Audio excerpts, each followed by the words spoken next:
The next time you're gonna do a pop-up, treat it like a field research. You will need all the data. Hey guys, welcome back to this video. My name is Hannah and today we're gonna talk about how to run a pop-up. Whether you are a brand, an influencer, a creative entrepreneur, this video is gonna save you so much time, hectic, stress, and I will let you know all the secret that I've gathered after doing 7 pop-ups in the last 2 years. From influencer events only to concept stores where we mix brands and influencers together. And today I'm breaking down what actually works and what doesn't, and how to create a pop-up that your customers won't forget. So I organized my first pop-up 2 years ago. It was only with influencers and I didn't really want to rent a place because I didn't know anything about pop-ups. So I took my charm out and I went to several coffee shops to ask if they would be interested in hosting a collaborative influencer event in where the influencer would post about the coffee shop and me as influencer would just sell the clothes and that would be it. We did this on a Saturday and a Sunday. The weather was amazing. The place was close to Châtelet. If you've ever been in Paris, this can be a good or a bad place, but I will go over that later in this video. So this first pop-up was with only influencers and no brands, and actually the show up was amazing. We had so many people in those 2 days and I thought I might need to do another pop-up. If we're gonna talk about the numbers, we had 7 influencers with I think a combined of probably 300,000-400,000 followers, and we sold for I think 15,000 in 2 days. I also have to say not all the influencers had like big brands or very new stuff. Like it was mostly from our own closet. Even if your brand is not based in France, it might be good to introduce an influencer to your pop-up because those influencers that are located in Paris might have actually a way bigger crowd here to come by to your shop and to discover your brand. If your brand is based in Paris, your followers might be not from France. So if we're gonna do a pop-up in Paris without any brand recognition, marketing or whatsoever, it's gonna be very hard for you to get those people into your store and actually make sales. That's why I think a mix between influencer and brand is really good because those influencers, if they're located in Paris or if they are, for example, French, it will be way easier for you to get those people inside the store and for them to check out your brand. If you do marketing with, for example, a paid post with an influencer, it will actually maybe be more expensive for you to pay the influencer to tell them about your pop-up than to just invite the influencer and put a rack or a place for them inside your store for them to sell their goods. And yes, sometimes it's also less marketing for you to handle on your own, especially if you're a brand owner that's just 1 person or 2. Be intentional with your brand, especially if your brand has to share the store with multiple brands. It's always good to think about the curation of the store. If a customer gets inside the store and there's like 5 vintage brands that are super similar, it will be harder for you to get those sales than when those brands are maybe one vintage, maybe one is more bold color, the other one is more minimal, and the other one has something else that makes them kind of unique in their own way. Because if you are 5 vintage brands looking the same and 3 minimal jewelry brands, it will be so complicated for the customer to actually search for their pieces. It might be also just like boring. If they're browsing, they're just like, it's the same piece over and over again. And it's also quite repetitive, so it actually can hurt your sales. Your pop-up should reflect a curated boutique. When you do a concept store or like a pop-up concept store with multiple brands, make sure it doesn't look like a flea market. Make sure it doesn't look cheap, especially if your prices are above 100 euros. So pair opposite a vintage rack next to a colorful brand, next to a Scandi brand, next to a jewelry brand. Keep the flow exciting. Let the customer experience something. Let them enjoy the concept. Let them flow through the store. It will be so much easier for a customer when they enter a store and it feels curated. It feels kind of matching together without it being too similar or too opposite, because that's also a problem. It needs to feel cohesive. I think that's gonna be the word of this video. Cohesive. If you're wanting to do a pop-up, and for now I can only speak for Paris because that's where I've done all my pop-up, location is everything. I have to say this over and over again because I keep seeing brands doing pop-ups in locations where there's literally nobody. You can be close to a super famous bakery and just be in like a side corner, and then there is nobody, there's no foot traffic, especially if you don't do any marketing, Instagram, Facebook, TikTok, or you don't work with influencers. It might be actually really hard for you to get those people inside the store. That's why location is so important. What I would recommend is to make sure that you're close to something more famous, a famous cafe or a famous museum, or in a super trendy area. Just make sure that the rent reflects your brand, as in if the rent of the pop-up is 7,000 for a week, make sure that you kind of can get this money back somehow, because I know the rent in Paris can be so expensive. My pro tip is make sure you have somebody inside the city you want to do a pop-up and let them observe the street. Check for the amount of people that walk in the street. See also what type of people walk in the street. For example, if I look at my pop-ups, for me it's important that there's quite a lot of tourists, because the people that I'm doing the pop-ups with are not necessarily speaking fluent French, and that also reflects the customer service we can do inside the store. That's why having tourists or students or internationals are super important for us. So be in a place where those people are. For example, if you have a super edgy brand, you maybe want to be in the 11th and not in the 17th. Or if you're having a brand that has a price point of like above 400, I might not recommend you to be in the Marais, but be in Saint-Germain-des-Prés, because the people there actually have way more money to spend. It really also depends on your customers and the people that you try to reach. So having somebody on the ground, checking out the place, checking out the street, check out the area is so important as well.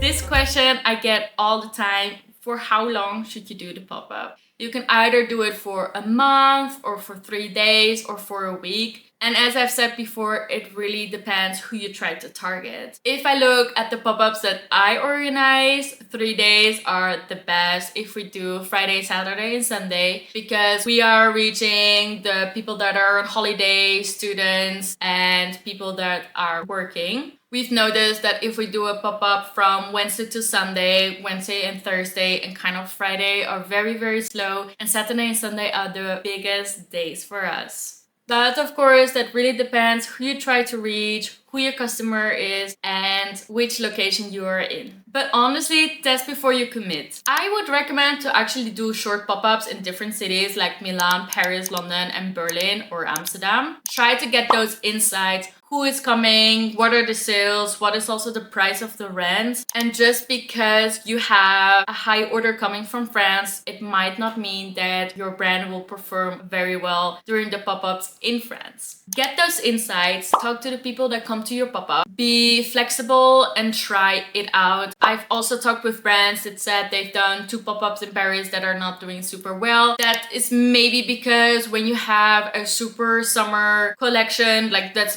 beach vibes only, you might not do super well in April because it can be still very cold in Paris. But if you've done the pop-up in June, you could have done way better. And that's the same for heavy coats. We had once a brand in our pop-up that was very nice blazers. They were quite pricey. I love those blazers. Unfortunately, that was just the weekend. It was 26 or 28 degrees in Paris. It was so hot and nobody was wanting to buy blazers anymore. So weather can actually impact quite a lot how you sell, especially if you only sell for the weekend. Timing matters, and so does geography. And finally, my most important pet peeve is having the people inside your store. Make sure that you actually have people that are good at selling, good at talking, and are easy to bring over your brand. So what I mean is that when they walk in, say hello, how are you, au revoir, bonjour. I mean, especially in Paris, make sure that you approach them well. It's like basic retail tips that I'm giving. The most important pet peeve that I always have is the people that you have in store that are representing your brand. If you are not able to be there on your own pop-up, or you're just not that good at selling inside the store, make sure that you actually have somebody there that can do it pretty well. Make sure that the way you approach them is not harassing. For example, if you ask them, can I help you with something? The answer you most of the time get is no. Or are you looking for something specific? They will tell you probably no. But if they're reaching for like a very nice blue color, you just say, oh my god, I think that color look amazing for you. Should I already hang it in the changing room, or should I hold on to it and you browse around? It's the basic retail tips, but it's so important, and I've seen lots of pop-ups that are not doing this and they would lose me as a customer, and having somebody inside the store that can help you with this is so important. And also, you are a team. If you're 5 brands inside the store, you're all owners. Make sure that you help each other and that you're not just standing in front of your own little side inside the store. I've been to some pop-ups where everybody is like having like a little desk and they're just there, and it's nice because you know exactly who is for who, which brand. But the thing is that if it's a bit more cohesive and you're a bit more into a shop, the people are willing to actually spend way more than when you're just there for your own things. Also, for example, if I'm on my lunch break and somebody is selling for me, I can do the same for the other person, and in that way you actually increase your sales for the weekend. And if you're not able to help each other, I'm not sure if you should do a pop-up together, because you will feel the tension. I don't know if that's just me, but I'm pretty sure a lot of people will feel this tension if the people inside the store, the brands inside the store, are not getting along. Create a vibe, create a cohesive experience for your customers, and plan your energy. Be there, be excited, be happy. Even though you're maybe not very happy because something happened, people will feel that. I had a brand owner who was not selling as much as the other brands and was very stressed about it. You break your own sales by being, oh, I need to make sales. Oh, I'm not making as much sales as the other person. I think you should look at from another side. Why is that brand actually making more sales than I am? Is it because quality, price? Is it because these are not my target audience? Is it because of the weather? Is it because the sizing is off? There are a million reasons, and I think looking at it a bit more analytical and using that data to then work on your next collection is way more insightful than being stressed of not getting your sales and then being this kind of anxious person inside the store, because people will notice, your customers will notice. And I've also done pop-ups before where everything is very disorganized and people will feel that too. It's so important to be very organized, having a system. So what I most of the time do is when we have 5 people inside the store that are selling, there is always 2 people in the front, 2 people in the back, one that has like a fixed location at the changing room, and there's one person that does the payment. And in this way there is a real rotation inside the store, and we're all making sure that nothing gets stolen, that every client is getting the help that they want or need. And if you're at the change room, that person should also know which brands are making sales and which ones are not, because in this way when somebody tries something on and it doesn't fit, they don't like the color, you can say, but wait, I know something that will look good on you. Let me grab it for you. You grab that piece, that one brand that's maybe not making enough sales yet. You grab that and you let them try it on. I've seen that if you use this technique, people will actually buy better, more, and also for a higher price, because there's this customer personal approach that is really missing in a lot of pop-ups. So yeah. Pop-ups aren't just aesthetics or nice for the Instagram. I know sales are important and they are a smart way to create a community, to get discovered by multiple people, and also to test your brand in the wild. Yes, it takes a lot of work, and if you do it right, it can be so magical. Hear me out. If you're doing a pop-up and you're having multiple brands, you all have either SumUp or Revolut or PayPal, that's really cool, and you're all doing it independently, and that can look a bit organized. I think it's better if there's one person inside the store at like the bar where you do normal payment, and that there is all the SumUps, all the PayPal QR codes, so people can easily scan it and pay, and so it will look way more cohesive. For the pop-ups that I organize, we actually have a whole Excel that is it's a very tough, like, thank God we have data engineers in our team, and they're helping us to create this Excel, which is super easy for us, so we can see exactly what inventory has been taken, which price, what's the average price. We take all this data, the end of the pop-up, how much we made in total as a pop-up. We even track how many people come inside the store, because all this data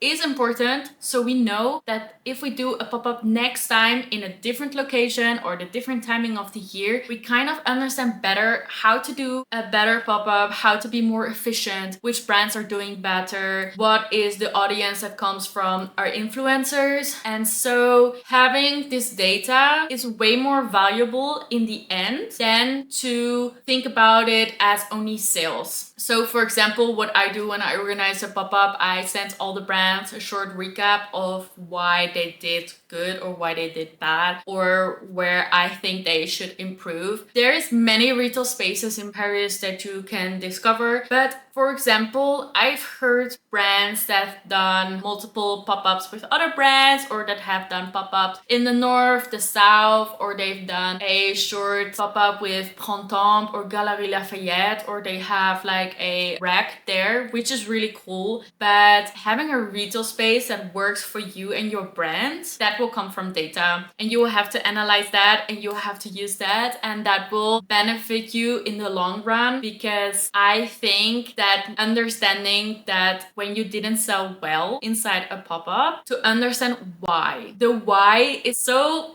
underestimated. Once there was this brand that didn't sell, and it wasn't because they were cute or trendy or super fun. It was because the sizing was off. It was the first or the second collection of the brand. You will get better along the way. And especially if you're having quite a high price, you need to understand why you didn't do well or why you did phenomenal. I am also helping brands organize pop-ups in Paris, or if you want to join one of the pop-ups that I organize, please let me know. I help brands to do better, from choosing the right space to the right location, and to create this perfect lineup of brands. So if you're dreaming of doing a pop-up in Paris, feel free to reach out to me. I hope I can help, and I love to chat. Until then, save this video or share it with somebody that would love to do a pop-up, and I see you at the next one.